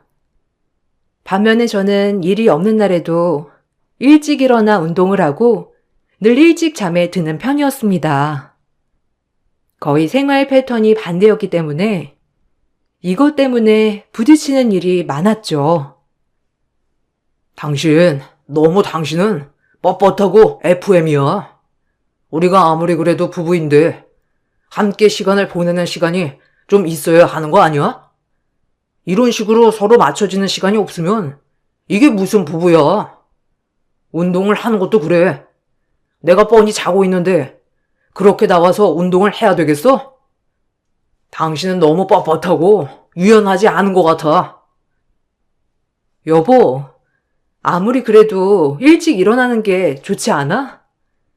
당신도 마찬가지지만 나도 평일에는 아침 일찍부터 저녁까지 일해. 그런데 주말이라고 해서 너무 늘어져 있으면 피로가 그런다고 풀릴까? 그래도 부지런하게 움직이는 게 좋지 않겠어? 그렇다고 해서 내가 당신한테 제발 좀 움직이라고 압박을 하는 것도 아닌데 왜 자꾸 이렇게 얘기를 해? 나도 답답해서 그렇지. 당신은 아이 갖고 싶지 않아? 당신이랑 아이를 가지려고 노력을 하고 싶은데 서로 생활 패턴이 맞지 않으니까 언제 시도를 해야 할지도 모르겠어. 그런 생각은 한 번도 안 한 거야? 당신이랑 나랑 벌써 결혼한 지 5년은 더 지나고 있는데 우리 집에서도 언제 아이 갖냐고 얘기를 하고 이제는 좀 시도를 해봐야 되지 않겠어? 내가 생각했던 결혼 생활은 이런 게 아니라고. 역시 엄마 말을 들을 거 그랬나? 남편은 저와의 결혼 생활에 대해서 환상이 있었던 것 같았습니다. 마치 자신이 생각한 결혼 생활이 아닌 것처럼 말을 하기도 했죠. 특히나 시어머니 말을 들을 걸 그랬다고 얘기를 할 때면 마음속 깊은 곳부터 상처가 남는 듯 했습니다. 저는 남편의 이런 태도가 너무나 어이가 없었어요. 사실상 남편의 생활 패턴에 맞추려고 했던 것은 남편이 아니라 저였기 때문이었죠. 저는 남편이 하는 게임도 하기도 했고 시간을 맞춰서 일어나기도 했습니다. 그렇지만 이렇게 노력을 해도 남편은 결혼을 하고 나서 저를 마치 엄마처럼 대하기 시작했습니다. 여보, 왜 오늘은 밥을 한 끼도 안 먹었어? 뭐 시켜라도 먹지 그랬어. 나 오늘 약속 있어가지고 늦는다고 그랬잖아. 어머님한테 나 없어서 밥 못 먹었다고 얘기를 했어? 아까 어머님이 나한테 전화를 하셔가지고 엄청 뭐라고 하시더라고. 남편 배 쫄쫄 굽는데 나보고 너무 밖에서 나다니고 있는 거 아니냐면서 말씀하시는데 내가 정말 깜짝 놀랐어. 엄마한테 얘기했지. 하려고 한 건 아니고 그냥 전화가 왔길래 한 거야. 그래서 당신한테 밥 차리고 가라고 했잖아. 근데 밥도 안 챙겨주고 그냥 나가놓고서는 뭐가 놀랍다는 거야? 당신은 주부 아니야? 주부면 설거지도 해야지. 집안일도 다 알아서 척척 해야 하는데 당신은 왜 이렇게 아무것도 안 하고 자기 생활만 하는 거야? 뭐? 내가 무슨 내 생활만 했다고 그래. 솔직히 말해보자. 내가 당신을 위해서 아무것도 안 했다는 거야? 나는 그래도 당신이랑 생활 패턴을 맞추려고 게임도 하고 늦잠도 자고 했는데 솔직히 당신은 나를 위해서 어떤 걸 하고 있는데? 당신은 생활 패턴을 바꿔보려고 노력이나 했어? 난 당신 엄마가 아니야. 왜 매번 밥도 차려줘야 하고 집안일도 다 해야 해? 남편은 저를 엄마로 생각하는 듯이 같이 맞벌이를 하고 있음에도 불구하고 밥은 무조건 제가 차려야 하고 집안일도 대부분 제가 해야 한다는 생각을 하고 있었습니다. 남편의 이런 태도는 당연하다고 말을 했고 시어머님 역시 이런 남편의 말이 맞는다고 말을 하셨죠. 그런 시댁 식구들 중에서 유일하게 제 편이 되었던 것은 시아버님이셨습니다. 가족들끼리 식사를 하는 자리면 누구보다 제 편을 많이 들어주셨죠. 엄마, 아빠, 지은이 봐봐요. 이렇게 맛있는 엄마 반찬을 한 번도 배우러 안 왔다니까요. 주말마다 엄마가 반찬 배우러 오라고 했는데 그것마저도 다 무시하고 엄마랑 아빠가 좀 뭐라고 좀 해봐요. 원래 이런 건 시부모님이 뭐라고 하는 거 아니에요? 지은이는 무슨 자기도 돈 벌고 일하니까 집안일도 나눠서 해야 한다고 하는데 에이, 그래도 여자랑 남자랑은 다르잖아요. 그렇지. 우리 성규 말이 맞지? 남자랑 여자는 애초에 다른데 무슨 같이 돈 버니까 나눠서 하라는 거니? 성규 아빠도 평생 집안일 손에 한번 잡아본 적 없다. 그거 다 여자가 알아서 하는 거지. 남자한테 시키는 게 어디 있니? 예치은아, 너 안 되겠다. 이제부터 쉬는 날에 여기 와서 집안일 좀 배우고 가. 너는 네 엄마가 이런 것도 안 가르쳤니? 여보, 너무 그렇게 말하지 말아요. 지은이도 평일 동안 힘들게 일하고 오는데 집안일 누가 하면 어떻다고 그래? 그리고 당신은 주부로서 생활을 했고 지은이는 직장인인데 주부의 역할까지 하기는 어렵지 않겠어? 성규 너도 그렇다. 이런 자리에 네 와이프 지적하면 되겠니? 그래도 가장 네 편인데 그렇게 얘기하면 안 된다. 지은아, 너무 신경 쓰지 말아라. 우리가 가족끼리 너무 애정이 두터워서 그런가 보다. 사돈어른은 안녕하시니? 혼자시라 사돈어른도 많이 적적하시겠구나. 지은이 네가 자주 들여다보고 시간도 보내고 그러렴. 가족이라는 게 그런 거 아니겠니? 네, 아버님. 이해해 주셔서 감사해요. 안 그래도 엄마가 이번에 많이 외로워하셔가지고 한번 내려갔다 오려고요. 저희 임신 준비도 하고 있어서 이참에 내려가서 엄마 얼굴도 보고 기운도 받으면 좋지 않을까 싶어요. 시아버님은 누구보다 저를 응원하고 아껴주셨습니다. 시아버님은 남편을 정말 아끼고 소중하게 대해주셨고 그런 아들이 선택한 아내였기 때문에 저에게도 항상 귀중하게 대해주셨어요. 그렇지만 심오한 남편으로 인한 스트레스는 점점 날이 갈수록 극심해졌습니다. 결혼을 원하던 남편이 맞았는지 의심이 갈 정도로 심해졌죠. 그래서 그런가 임신을 아무리 시도해도 잘 되지 않았어요. 심지어 피임을 하지 않은 상태에서 임신을 시도했는데도 잘 되지 않아서 남편과도 자주 다퉜죠. 아니, 이렇게 노력을 하는데 임신이 안 되는 이유가 뭐야? 당신 병원 가서 검사 받아봐야 하는 거 아니야? 나는 진짜 괜찮은데 당신한테 이상이 있는 게 분명해. 그러지 않고서야 이렇게 피임도 안 하고 매번 노력하는데 임신도 안 된다고 하니 말이 안 되잖아. 다음에 시간 좀 잡아서 불임 검사 좀 해봐. 당신한테 이상이 있을 거야. 임신은 무슨 나 혼자 해? 임신이 안 되는 건 다 여자 탓이냐고. 왜 검사를 나만 해야 한다고 단정하는 거야? 검사를 할 거면 나도 해야 하지만 당신도 해야 하는 거 아니야?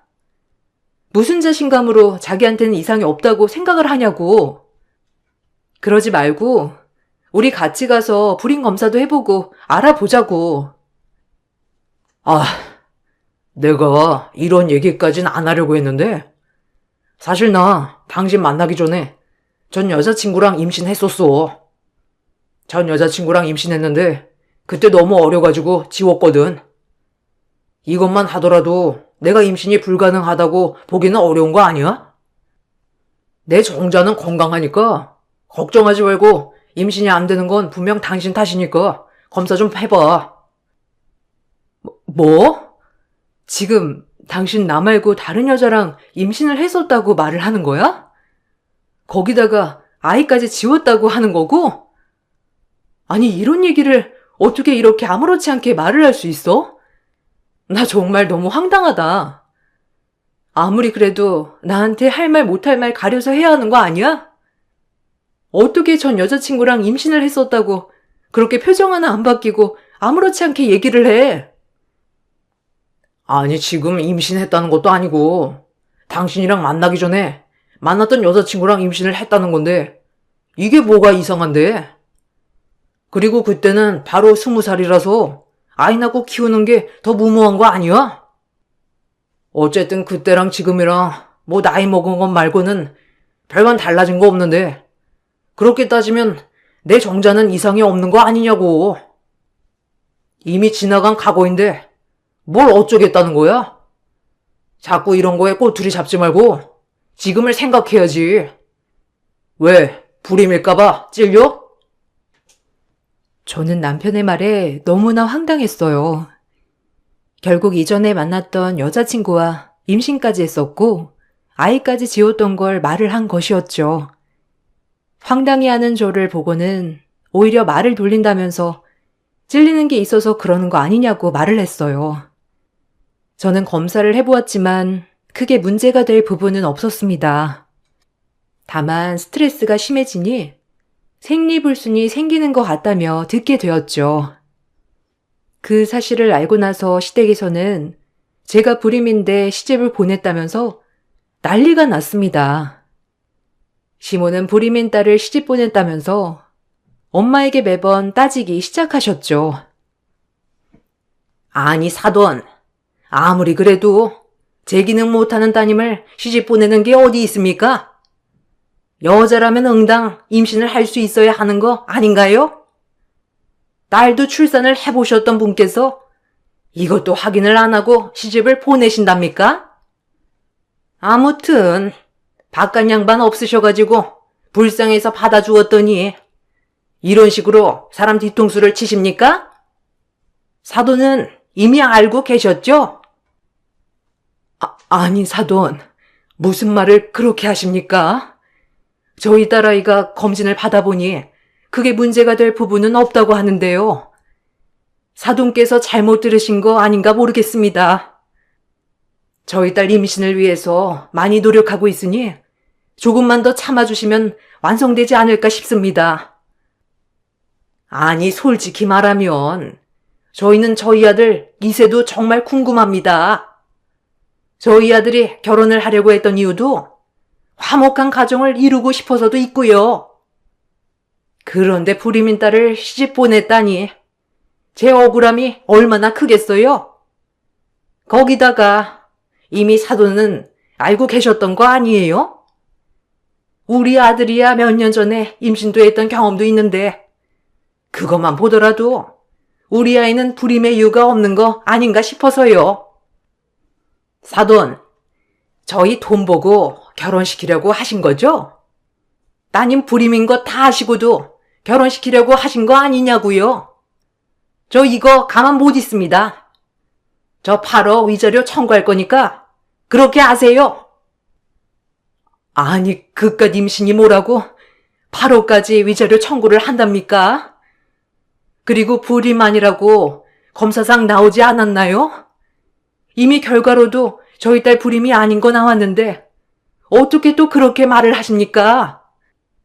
저한테 그러는 건 참겠는데 우리 지은이한테까지 이렇게 압박을 하셨나요? 그건 저도 절대 참을 수 없습니다. 결국 저희 두 사람의 이혼에는 시댁과 친정의 싸움으로 번지게 되었습니다. 이혼의 이유가 누구에게 있든지 간에 양가의 싸움이 시작된 것이죠. 시어머니는 지독하게 저희 엄마에게 압박을 해왔어요. 불임인 것을 알고 있으면서도 저를 결혼시킨 거라면서 폭언을 일삼았고 매번 그런 소리를 들으시면서 제가 걱정할까봐 마음속으로 감내하던 엄마는 결국 속병을 얻으시게 되었습니다. 속병이 한번 생기고 나니 건강은 급속도로 나빠졌고 결국 저희 엄마는 돌아가시게 되었어요. 엄마가 돌아가시고 나자 시모의 막말은 더욱 심해졌죠.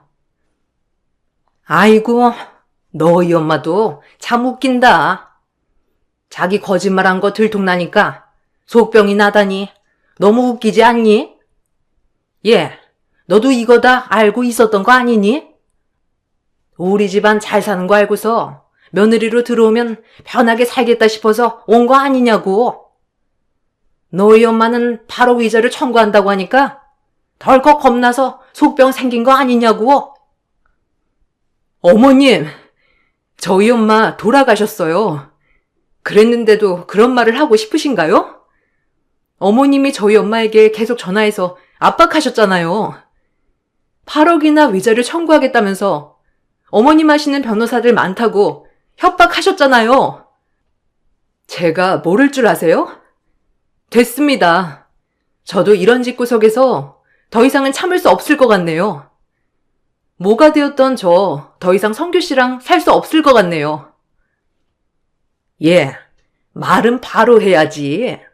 네가 성규랑 못 사는 게 아니고 우리 성규가 너랑 못 산단다. 임신도 안 되는 애가 그것마저 속이고 결혼까지 했는데 이렇게 적반하장으로 화를 내는데 어느 누가 좋다고 하겠니?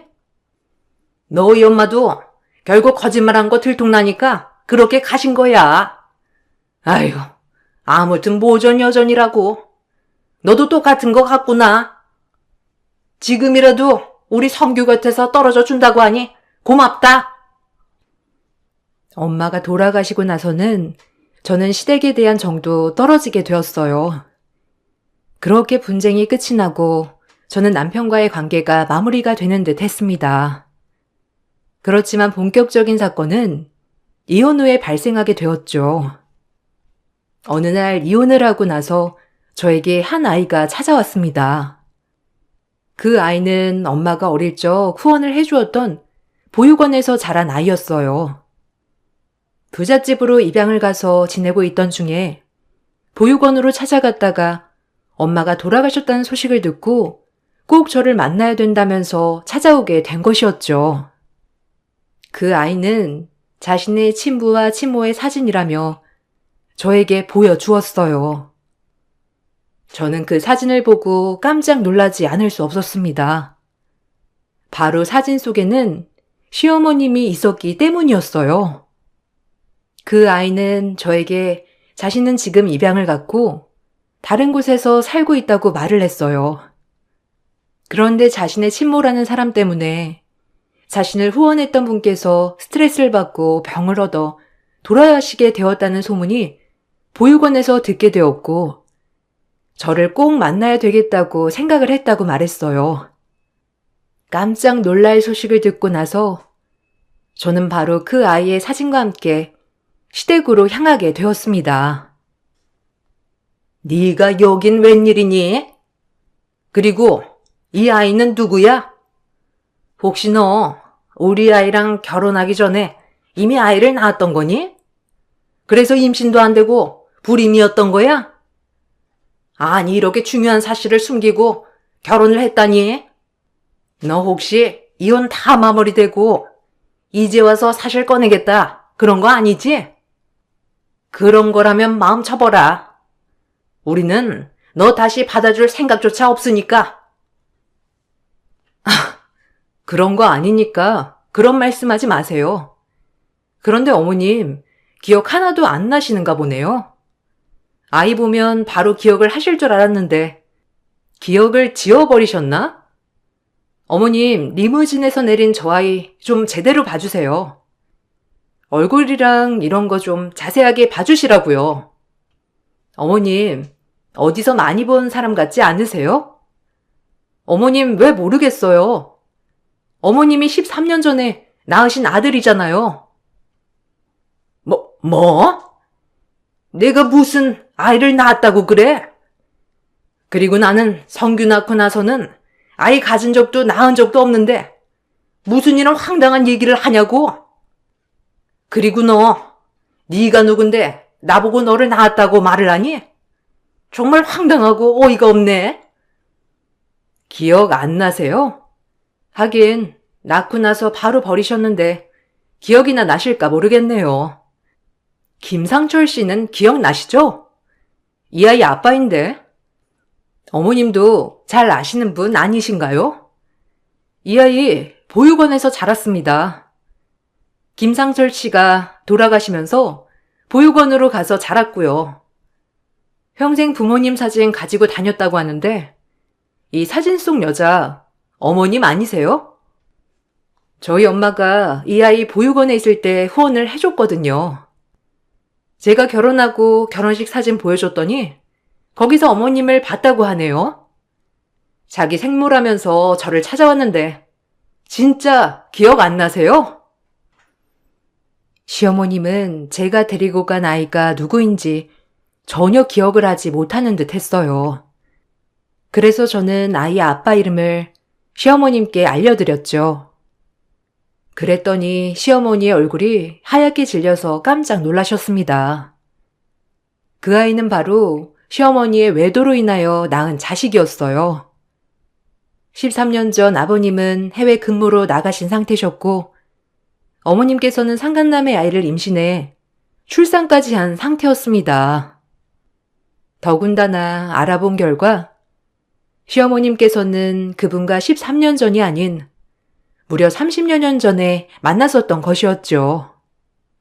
상간남은 시어머님의 첫사랑이자 동네 오빠였던 사람이었습니다.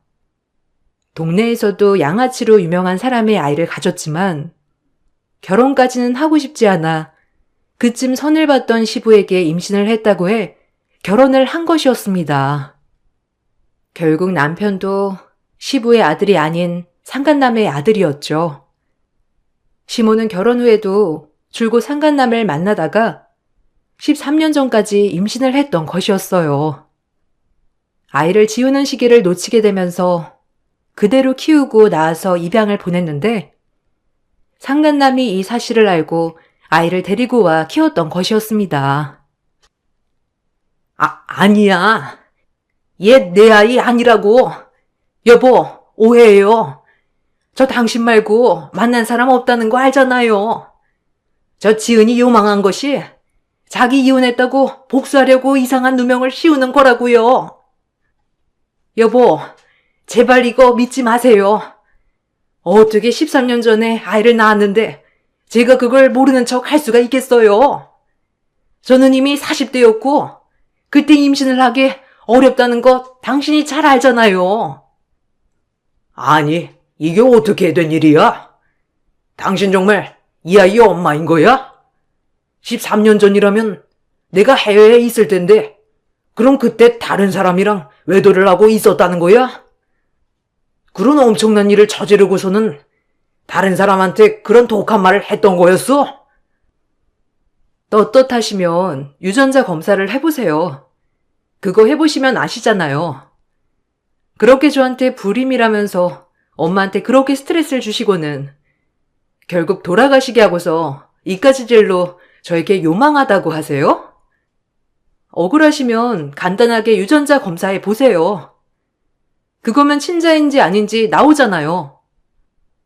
아, 여기 아이 말고도 어머님 아들인 성규 씨도 같이 해야 되겠네요. 무슨 소리야?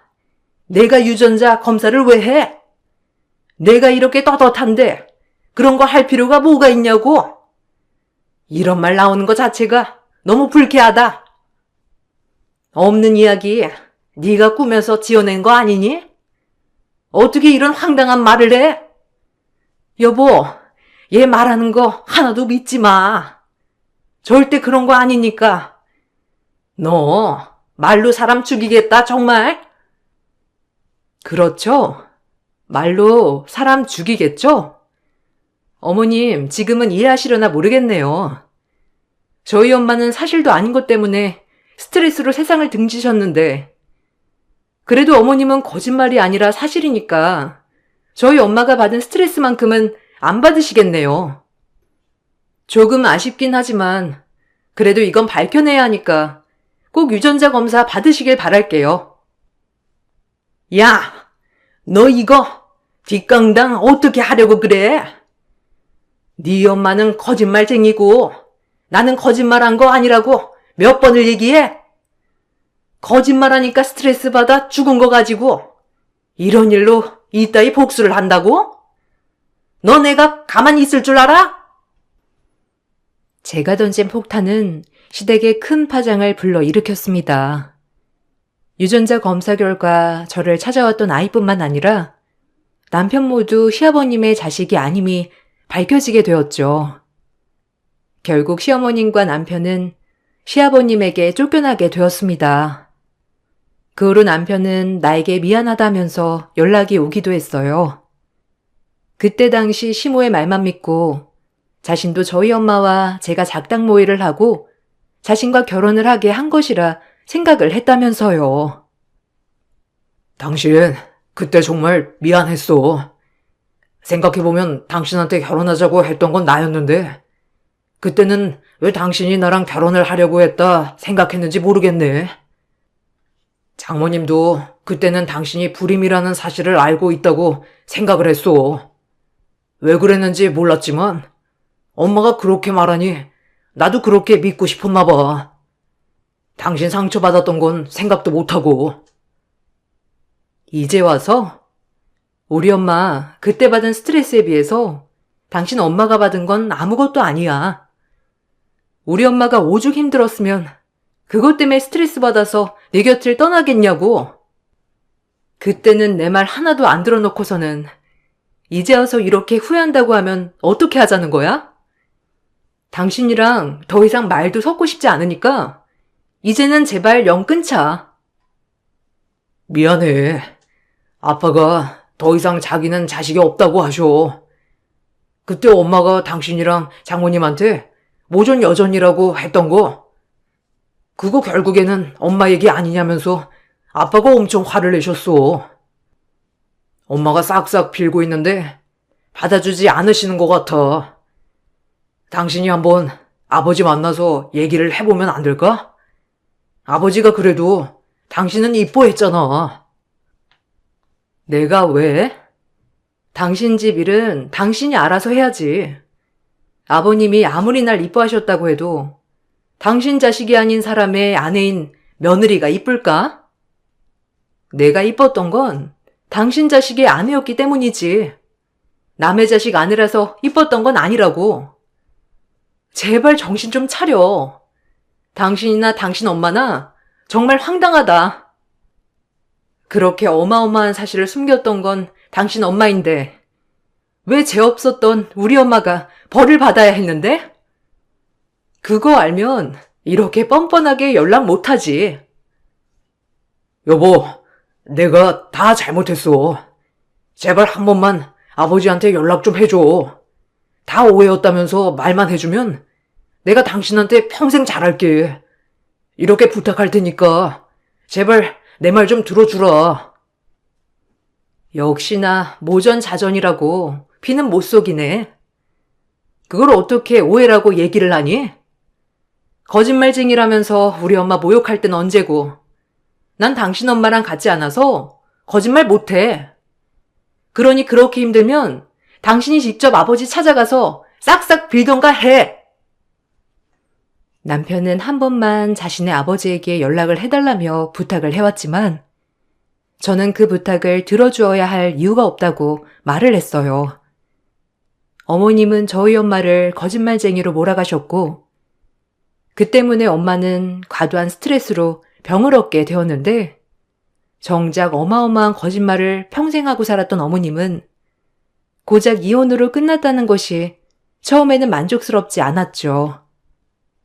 그래도 평생 시아버지의 그늘 밑에서 편하게 사셨던 시어머니와 남편은 시아버지와 연이 끊어지고 난 후에 어렵게 살고 있다고 해요.